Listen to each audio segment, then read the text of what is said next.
thank you for these very deep, probing questions. Yeah. Well, I hope it carries us forward in the book. Yeah. Because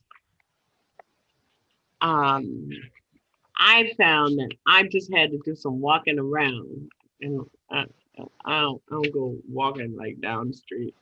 I lived in a gated community. I don't trust these people. Oh no. Oh no. Oh my goodness.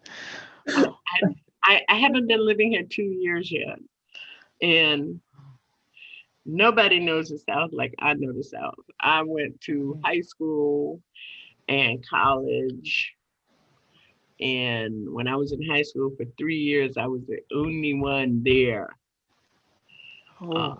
Does it seem to you, I mean, I know you haven't been able to get out so much because of COVID, but does it seem to you like it's a new South? Do you see the well, I don't think progress? it's the New South in the sense that um, race relations has liberated Black people. I think it's a new South because um, what is striking to me is, I left here when I graduated from high school, so yeah, you probably asking the wrong person. But anyway, um, is that um, a class system has been created, and Black people who fit a certain profile, they don't have to worry about the Ku Klux Klan or the sheriff's boys or any of that stuff. Like, I got really nervous the other day, and I told Stephen about answering a damn telephone when you don't know who it is. Uh, and it was the Sheriff's Association, and I was on another call on my cell phone, and I'm trying to tell the man I have to call you back, but they were soliciting for the sheriff's department. And I told Stephen, I said, if you don't give them money, they know your name, your where you live, your tag number, your license number, and all that stuff. He's not getting it about the South, which is why Mm. he goes to Boston all the time. Now he's stuck in Boston. Oh goodness. No. You know, his head is just stuck in Boston because he grew up in Boston, you know. Yeah. So, Hmm. But I hear that there is a reverse migration going on from the Great Migration, Oh that yeah. more and more Blacks are coming back to the South, you know, I don't, these I don't, days. I don't think this far down. Florida is a very different kind of place. I think North Carolina, South Carolina, the Carolinas, Maryland, Texas, um, but uh, this there's a lot at play here. The Because there was such great suppression, social and political suppression. Now there's a whole thing of Black people participating at a great price, whatever the price is. And to me, that's not liberation. That's something else. That's another subjection. And I started doing.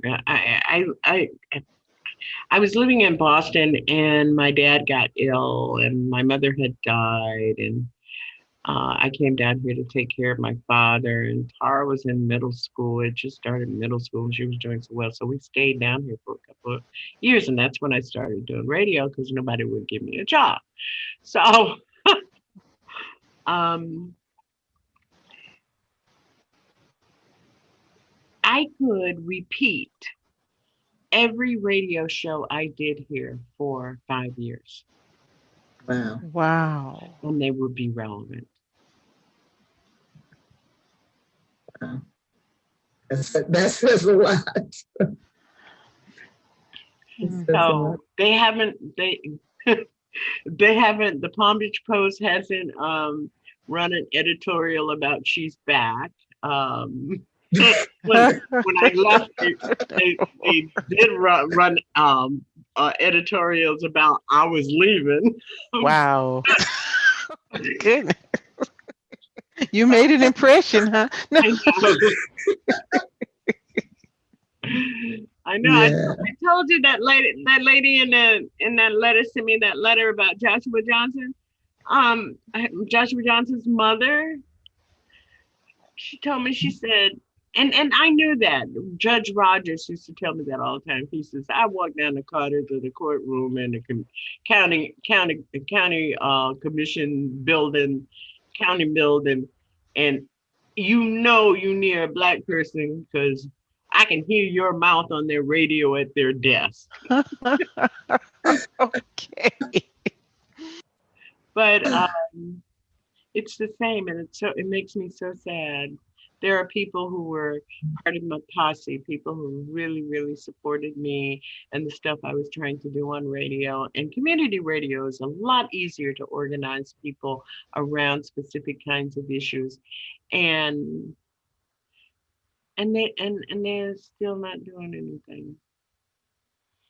And it makes me really sad. This morning.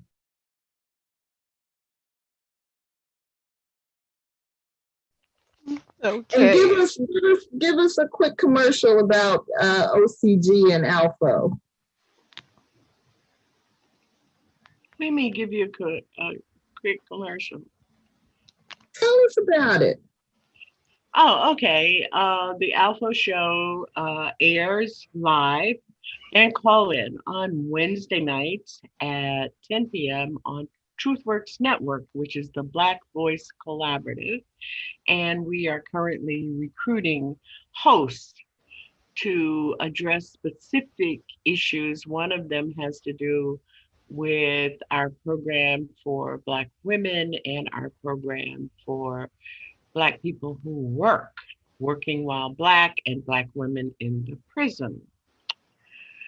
Our Common Ground has been broadcasting live and call in since 1985, and we broadcast each Saturday night at 10 p.m. at at Blog Talk Radio, Our Common Ground OCG, and we are live and call in.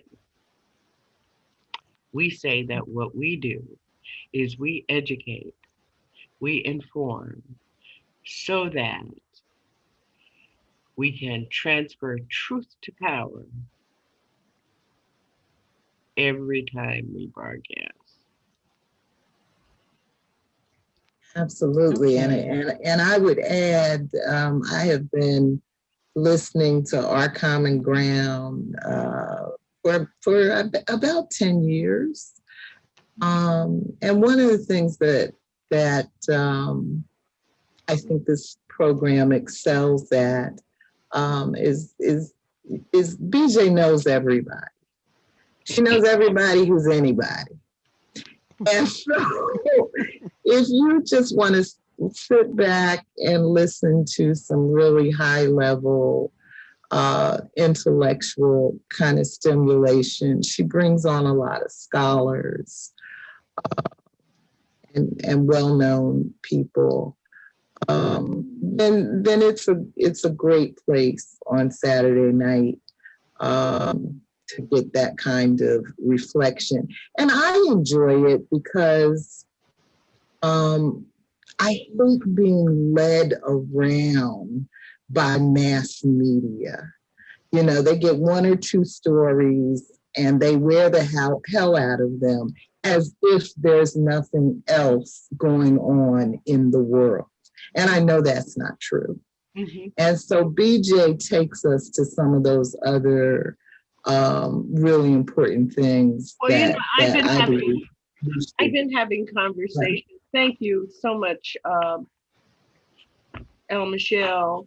I've been having conversations with people. There was a time where, I mean, I've interviewed, there is not a Black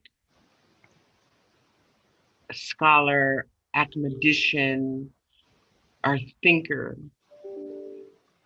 in our time that I have not interviewed. Some of them are dead. A lot of them are dead. And part of that had to do with the collaborative nature of the caliber of community radio hosts. Mhm. Bob Law, Melanie, can't think of her name now. Some of them are dead. Where we would, when you had to pay for a long distance phone call, there was no email. There wasn't even, you were unique if you had a fax machine. And we collaborated about what was important for Black people to be exposed to know and understand. And in the Black political agenda, how we could prioritize nationally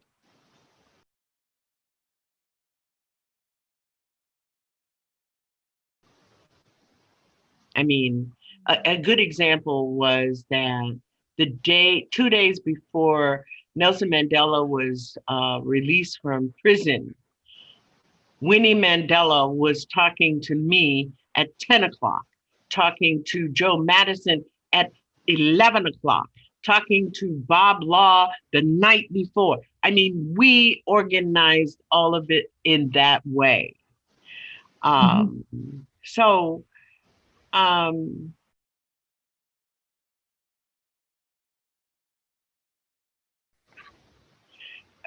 of the problem now is the Black thinkers, and I have to give it to some of the people that I have met that I did not know, like, Tommy Curry and Pascal Robert, who is he's brilliant, but he can't get it together. And I don't know why he can't write. And then we were also collaborating on who could ruin it for Black people.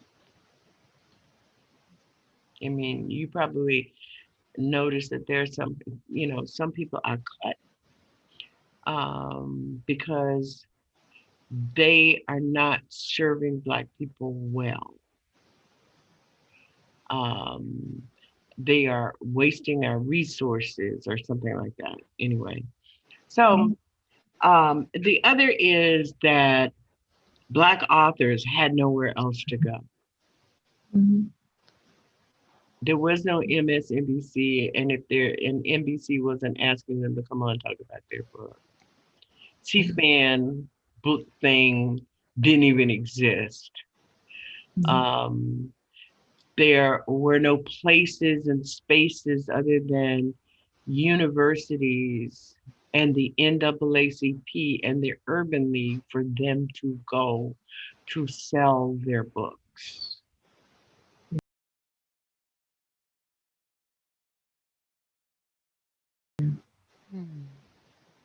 And what I call myself doing here, BJ, is creating a space where regular people, not scholars, what I call everyday people, can have a space to reflect on all of these big issues, because I feel like as parents, she who rocks the cradle, rules the world. And so to me, if everyday people don't understand at a visceral kind of level what intellectuals are talking about on this high scale level, then we never make the connection. And so I hope that what we're doing in this book group is talking about things in a very down-to-earth way that anybody can understand, and leaving an archive that maybe in 2300 Black folks will be wondering, well, is the only thing they talked about was the Kardashians? Was anybody talking about anything else? But they can find our archives and know, yeah, we've been struggling. Just like you said, you could write, you could go back to your same radio program because the issues haven't changed.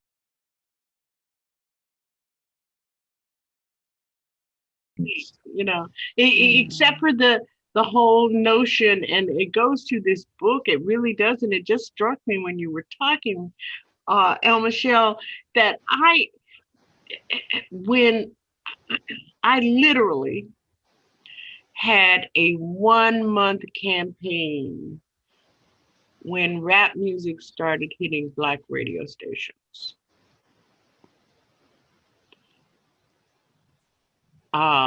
To somebody or another was sending me threats to the radio station, left dead birds on my sidewalk in front of my door at home. Wow. And I went to a reception they were having and confronted them, which started the war, I guess. But anyway, I was young and stupid. Don't laugh. Okay. I went all the way to Miami to harass them. Wow. Okay. You get OG on the back of your shirt. No. So, I come out of the Black Panther Party. And I knew that I was stronger than they were. They were just a bunch of Two Live Crew. That's the name of them. Oh yeah. Oh. I knew there was just a bunch of punks. Yeah. Who figured out how to exploit Black people. So anyway, you could go all the way back in the archives. And everything that Delores, give me the name, Delores Tucker,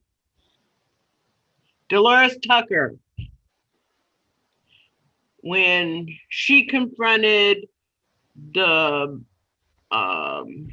rappers back in 1986, 86 or 87. We were predicting the future.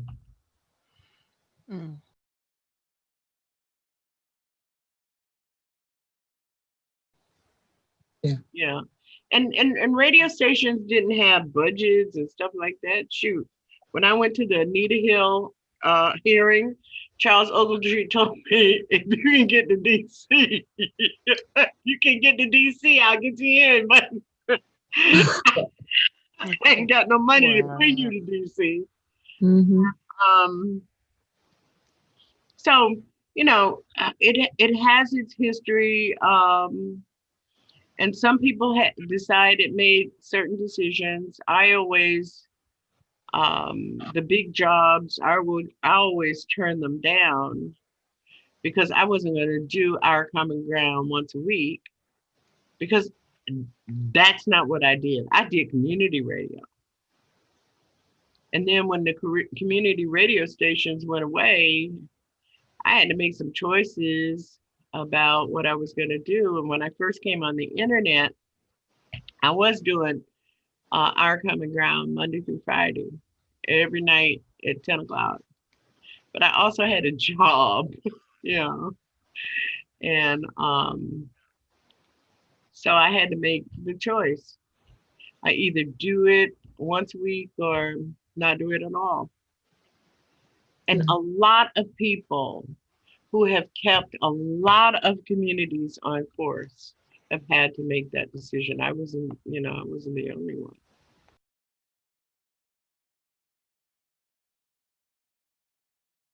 But when Cathy Hughes, who y'all give all the awards to, you know I'm gonna go on that one. I wrote a business plan. And because everybody else, the only thing they knew was radio, except for Bob Law used to teach.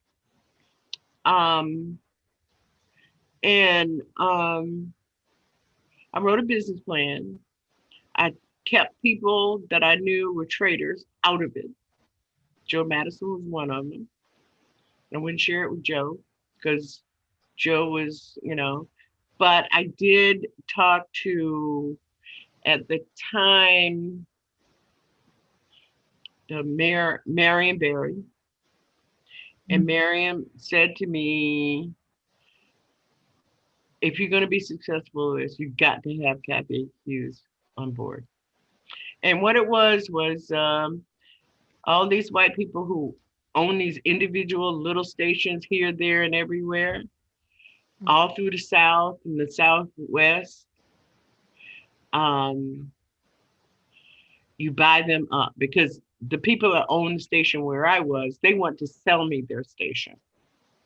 But you can't make money with one radio station. There is no way in hell you can ever make enough money to pay anybody with one radio station. So I put together this business plan and suggested to 6 radio show hosts, let's all get together. We can figure out the funding, we can figure out the financing, but let's get together and let's buy 132 radio stations. They're all community stations, and these white folks want out of this stuff because they're not making any money with these little radio stations, taking ads from the local church and the local Y and stuff like that. So I put together the plan. We had 3 or 4 phone conferences. Still during the time where there was no email, you had to pay for long distance calls. And so I went to New York. I talked to the satellite people because you had to have a satellite. You had to lease a satellite beam so that my show could go into a station in Iowa or Tennessee or Louisiana. Bob's show could go in. And what we had planned on doing was all of our shows would go live on all of those stations. And then we fill it in with community stuff that Black radio stations always did. I mean, my daughter, all through junior high school, had a radio show on Saturday morning, a teen radio show, even though she wasn't even a teen. But anyway.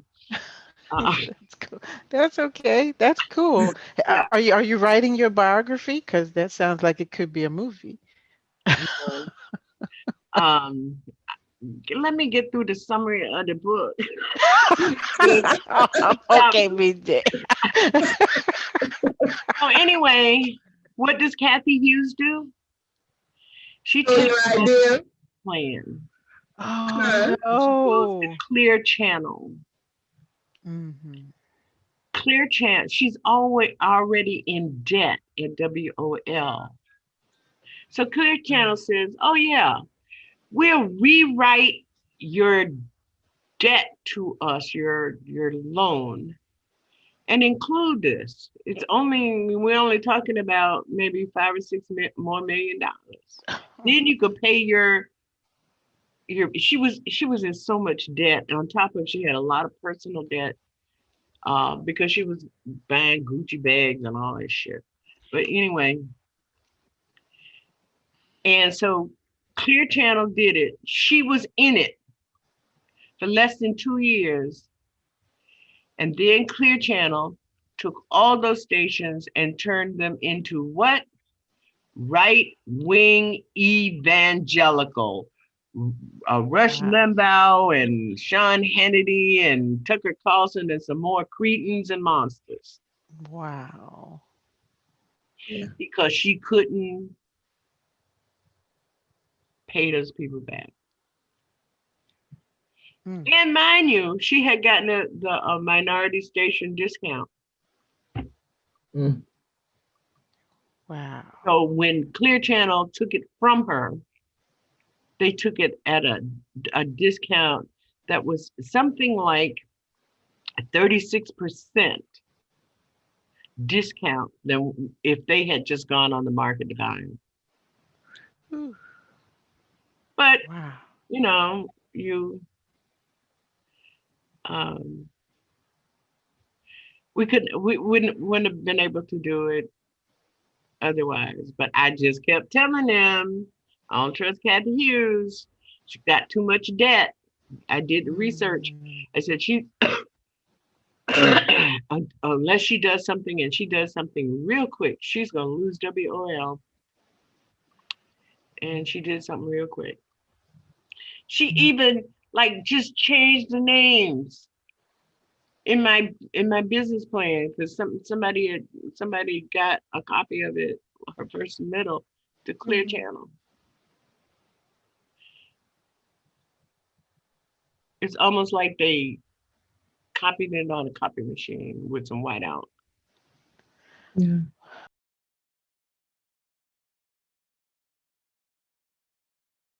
Yeah. Mm. So And you that just, you know, when I talk about the 500-year plan, what I'm really talking about is how not to get myself so crazy with the thought that we've got to solve this problem right now. Mhm, Because our shit is deep. mhm. You know, our shit is deep. You know, one of my other group names is Revolutionary Love Leadership Yeah. Series, BJ. And I hope that That's you, how I got confused. I hope that you, sister wife, and my brother, our brother husband. Is he in this group? What? No, he's not in this group, but he did promise me years ago that he was going to read Salvation, Black People in Love. Yeah. Bell Hooks' book with me. So I would love for the three of us to do that. You too, Gio. But you know what you could do is because take a night. You if could we don't figure out how to treat each other, yeah. if we can't get past that hurdle, nothing else is possible. Yeah.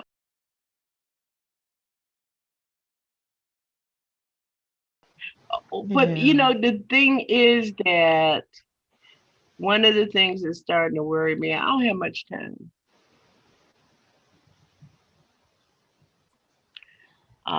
And I've been trying to figure out what are gonna be the priorities. And you know, I've been doing this since I was like 16 years old. I joined the Black Panther Party when I was 16. That's because I went to college early. Don't be laughing, Gio. No, no, no, no. It just reminds me of my sister because she was in the Black Youth Organization when she was a Yeah. teenager. So yeah, I know. I was 15 when I went off to college. But see, Wow. that's part of this whole class system. You think I would send a 15-year-old all the way to Boston, yeah, to go to college? No. Right, Oh. right. But Black people during that time, they were grateful for opportunity for their children. Mhm. You know, I don't blame my parents. I mean, my parents were grateful and thought it was special because they were on a mission. But they would just happen to be on the wrong mission, and that was to show white people that we are worthy. You know, I wouldn't have never been on a mission to show white people nothing. You know, but that's how it changed generation to generation. Now we're in a generation where they don't give a shit. They just Them damn whatever you think, they think, they don't give a shit. Yeah. Yeah. And that is defeating as well. That Yeah. is as defeating as generation after generation trying to earn the respect and honor that is divinely given.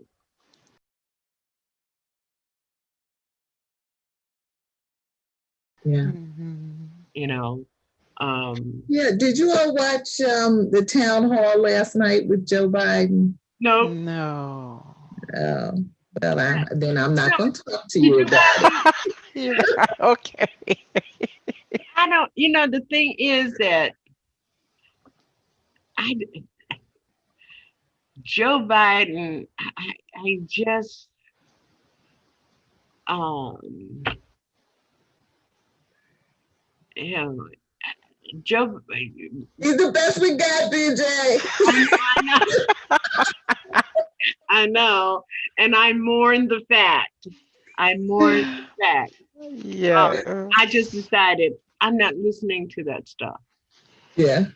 I've already voted, and I did my neighborhood thing. They send you a thing to call people, and I did my 10 people, and I'm doing our common ground, and I just can't hope for more.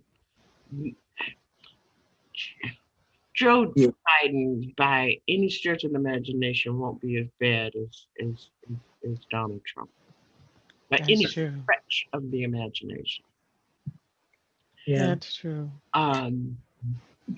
There was a young Black woman on the program last night who in the audience who asked one of the pre-selected questions. And she was saying that, I mean, I don't know how old she was, maybe 20. And she was saying that, this was her first time experiencing the things that we're dealing with in this country. And so she wanted to know how Joe would deal with white supremacy.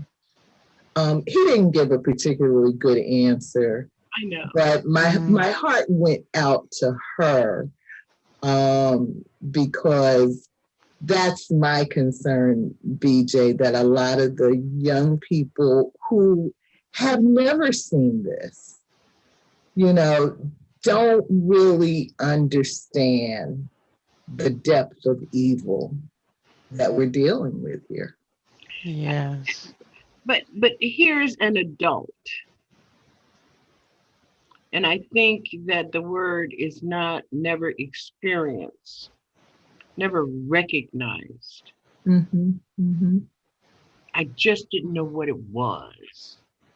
I just didn't see it in full cinematic panorama in the way that I see it now. Yes.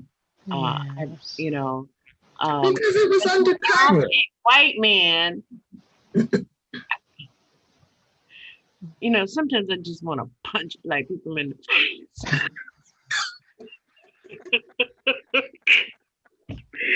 Jesus Christ. To ask a white man who has been the vice president of the United States of America under a Black man,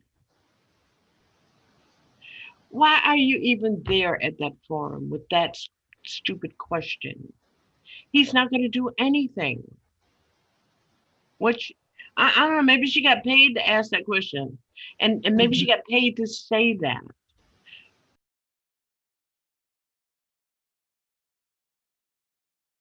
But I've been trying to be more, what do you call it? Graceful, as my mother used to say. Okay. My sister called me. The night I was cussing at the man on, my sister called me. You can't talk to our people like that on the radio. I said, my motherfucking show. What are you talking about? Oh my goodness. Is that what happened last week? Yeah, I know it's her show, but you can't. I said, look, I had to tell her the reason why you are so unhappy is because you're constipated on your own imprisonment. Oh, Don't tell me what I can't do. Oh my okay. Lord. I mean, it started where, and she hung up. I didn't hear from her for 2 days. Probably a good idea. But,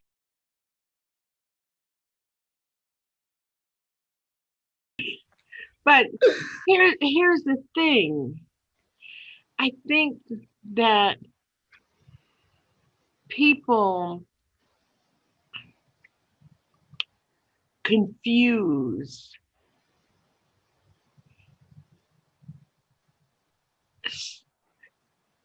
self-determination with kindness.